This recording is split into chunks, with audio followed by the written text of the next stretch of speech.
Hello, everybody. I am Jimmy Lanley. On behalf of Bright Ideas Press, I would like to welcome you to our brief hangout this afternoon, where Tyler Hogan, the president of Bright Ideas Press, is going to be addressing the issue of media discernment for homeschool families. We will be approaching this from a Christian perspective. So Tyler, I'm going to go ahead and plunge right in with our first topic of discussion, which is about ratings. How do ratings affect our decisions for what to watch? Well, to be honest, it really depends on the ages of the kids. I don't find ratings to be super useful. When it comes to just knowing, is this clearly going to be too much for my 6-year-old? Yeah, I can make a quick judgment that an R or a PG-13 is not going to be appropriate. But even looking at something that's G or PG, you really have to look a lot deeper than a rating to determine something's value. For instance, my kids watched when they were really little the Garfield movie, which is either G or PG, but it's a terrible movie. And after watching it with them, I mean, sorry if anybody out here worked on that movie or anything, but it was just completely devoid of anything that I wanted my kids to learn or pick up on or repeat. It was poorly scripted, and I can't run out of bad things to say about it. So even though the rating was great for my kids' age group, the value was not there. In contrast, you have movies that can be rated R, and something like Schindler's List, which I don't know if you've seen Schindler's List or not, but it's a movie about a German man in World War II who's trying to save Jews, and the movie is really rough. It's hard to watch because it really displays the atrocities that were going on during the Holocaust in Nazi Germany.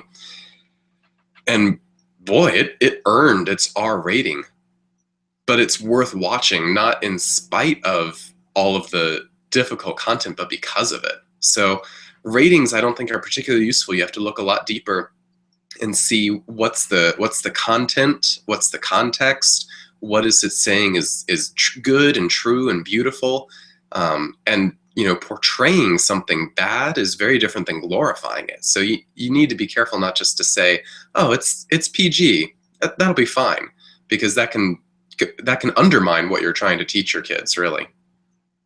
Well, clarify a little bit more what you just touched on there about the difference between portraying sin or evil and glorifying it. What would be the difference? Sure. So the Bible portrays sin.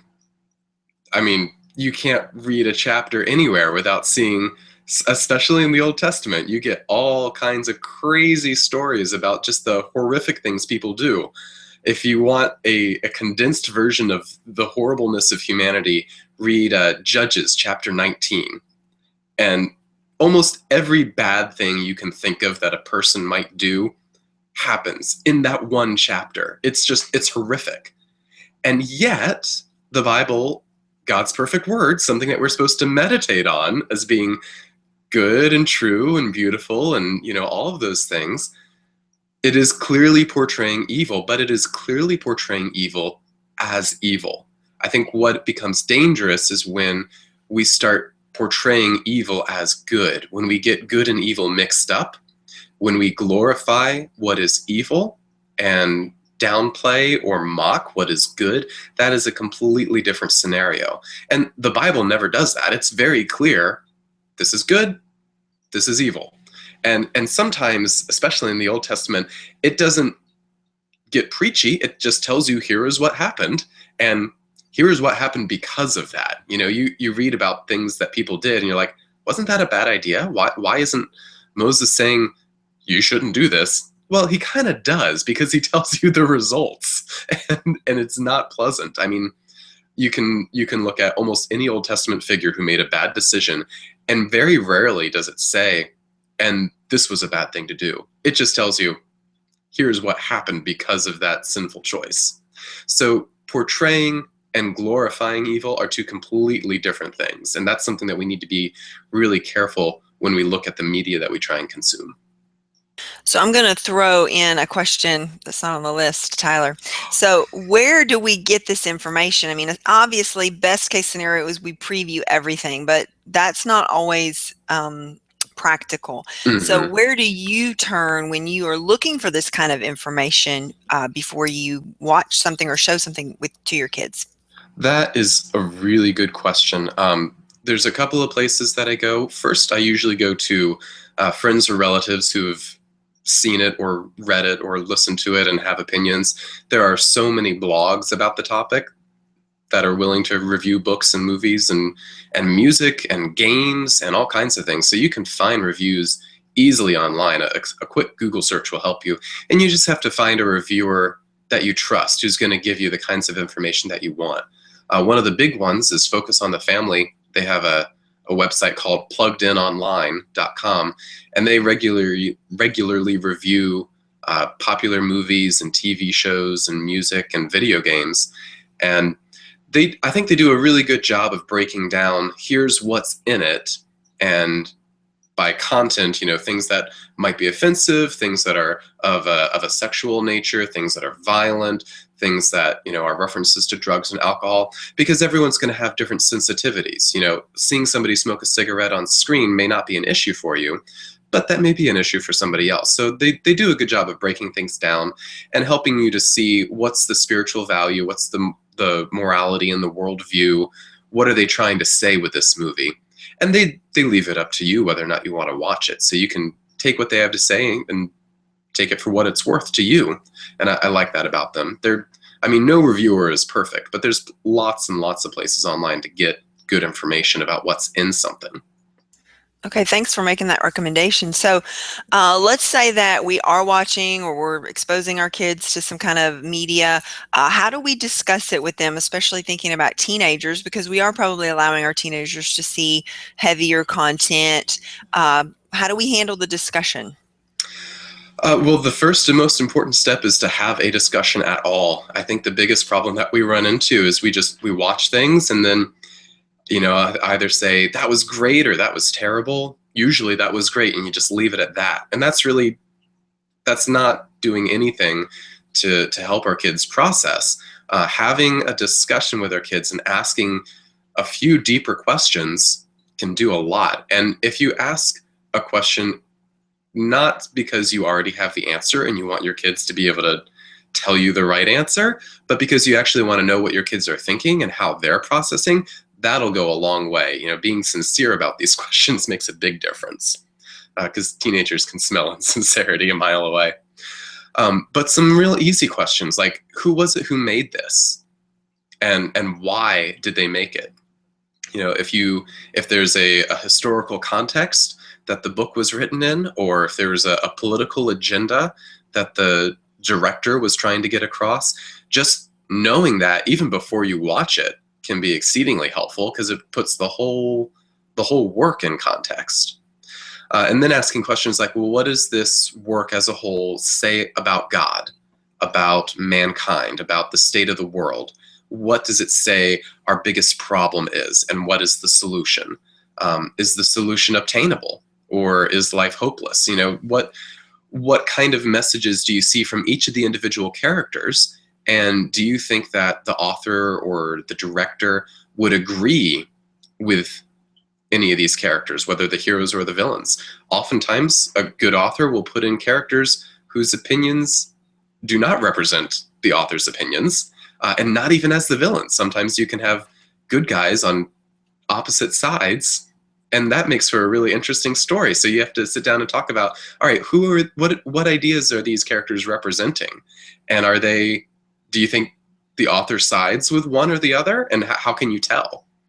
And then you can start bringing the questions back into scripture. What does the Bible say about some of these issues? Is the message of this movie or of this book or of this video game biblical? Are there particular scriptures that will support or oppose that idea? Are there any valuable truths here that we could apply to our lives? Are there any dangerous lies that we need to be aware of so that we don't fall into a trap?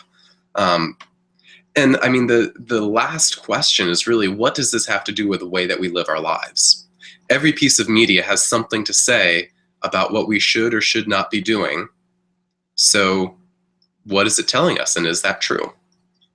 So just when you start to ask questions like that and do it on a regular basis, it'll start to become second nature and eventually start to become first nature, that when you're done watching, you analyze. Or even better, as you're going through, when you stop to have a bathroom break and get some popcorn, you have a midpoint discussion. Those kinds of things are really valuable. And I think they do a lot to help build family unity and promote openness between teens and parents, which is sometimes that's a really hard thing to do. But if you use your media as an opening for that, you're making good use of that opportunity. And I'm glad you said what you said, Tyler, about really having a discussion and listening to what your kids say versus having the answer in your head and kind of quizzing them to get it right. Because when you do that, it's definitely going to shut them down. So let's kind of talk that through. What if a mom or dad is really trying to start this discussion, but the child gives an answer that is horrifying to the mother or father? Like, oh my gosh, I cannot believe my child thinks that's okay. How should a parent react? Usually the best reaction to that is not to freak out, not to instantly scold or instantly correct, but to keep asking more questions. Oh really? So if I were to do that, how would that make you feel? Or what do you think would happen if you did that again? Do you think it would always work out like that? Just keep probing, be gentle, especially when kids are little. They're bound to just take things completely the wrong way. Hopefully, as they're getting a little bit older, they start picking up on things a little bit more wisely. But especially when they're young ones, it helps to just keep asking some questions, keep probing, and maybe even giving some examples of when you've seen that sort of thing in real life and what that actually looks like. That's very, very helpful. I know that's going to be helpful to a lot of parents. So one final discussion point. As Christian families, homeschooling families, what do we do about other families, friends in our sphere of influence who hold different standards than we do? That is a really, really important question, because I don't think there are any two families that are going to have exactly the same standards about anything that they let their let their kids do, much less everything. And so when you're dealing with Johnny from down the street or cousin Susie who's visiting for the weekend, excuse me, what are you going to do when they want to watch something that you don't allow in your house, or when you're visiting another family and they want to watch something that you wouldn't want your kids to be seeing? It can be tricky and it can be awkward. The first principle is be as gracious as possible. Just because a family has either a stricter or a looser standard than you doesn't mean that they're terrible people. It might, but that's probably not the case. And we need to be gracious about those kinds of differences and realize that these are secondary issues. These are not gospel issues. The fate of the world is not at stake over this one. The second thing is we need to remember what Paul has to say at a couple of different places, but most famously in Corinthians, about idol meat and weaker brothers. So the gist of the passage, and you can read it in 1 Corinthians. I'm blanking on the chapter number. I'll have it probably in 5 minutes. But the gist of the passage is that there were people in Corinth who were coming out of these cults where meat was sacrificed to these idols, and they were then sold. The meat was sold in the marketplace, and people who were coming out of these cults did not want to eat that meat that had been sacrificed to idols, because that was a big deal to them. They didn't want to go back to that lifestyle, and eating that meat was part of that lifestyle. And then there were other Christians who realized that it's just meat. It's not going to hurt you. It doesn't have anything to do with my relationship with God. So yeah, I'm going to eat, and it's not going to bother me, and it's certainly not going to bother God. So these two groups were clashing. And Paul basically said, if you know that this is perfectly fine, but your brother is having a hard time with it, then don't eat it in front of him. Don't cause a problem where you know there's going to be a problem.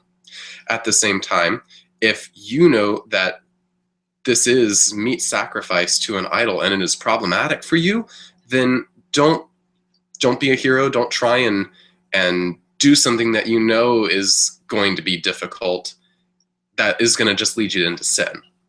So for us, if we're over at somebody else's house and they want to watch something that we can't do, it's okay for us to say, hey, thanks for inviting us to participate in this.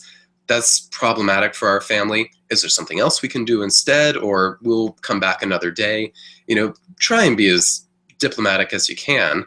And certainly don't condemn the other person for their choice, but it's okay to say that this is going to cause you problems. Because if they're believers too, they are going to want to not cause problems. And presumably, even if they're not a believer, they're not going to try and make things awkward for you. And if somebody is over at your house and says the same thing to you, then be gracious to them and say, oh, yeah, we can watch something else. We can choose a different book for our book club. Not a problem. A lot of it is just basic diplomacy, basic love and kindness, and, just not making things hard if they don't need to be. And I mean, it feels like this should go without saying, but judging by the state of the internet, it needs to be said more often. Starting flame wars online and Facebook posts and rants about stuff that is not going to change anybody's mind is not going to be helpful.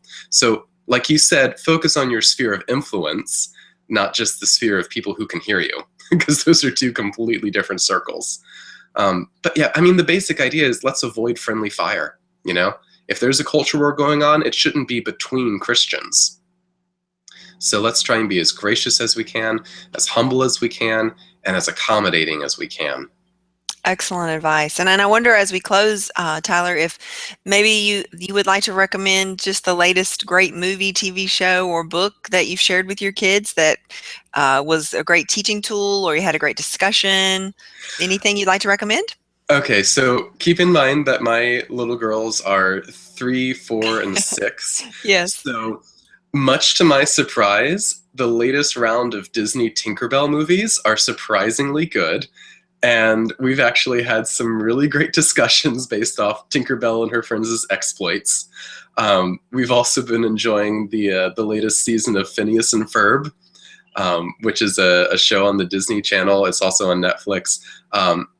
And what I like about both of those is it gets my kids playing. It gets them thinking, oh, well, these are the fun things that they're doing. What are some fun things that we could do? How could we be creative? What kinds of crazy things could we build, or forts could we make?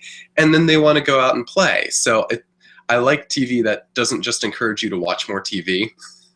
And I think those two things, the Tinkerbell movies and Phineas and Ferb, and if you're watching with teenage boys, you'll have to find your own recommendations. I got nothing for you there, but I'm pretty good on the 6-year-old girl market. Okay, that's great, Tyler. I love to hear those honest responses that, Disney and silly kind of surface things are being shown in your home, but they're still being used in positive ways. So that's great. Thank you so much, Tyler, for your time. We appreciate everyone who's watching the video. If you have any questions or comments, you are free to leave those either on the Bright Ideas Press blog or here on the YouTube video or on Google Plus or wherever you're watching this video. We'd love to hear your feedback, and we'll see you again next month for our next Hangout. Bye, everybody.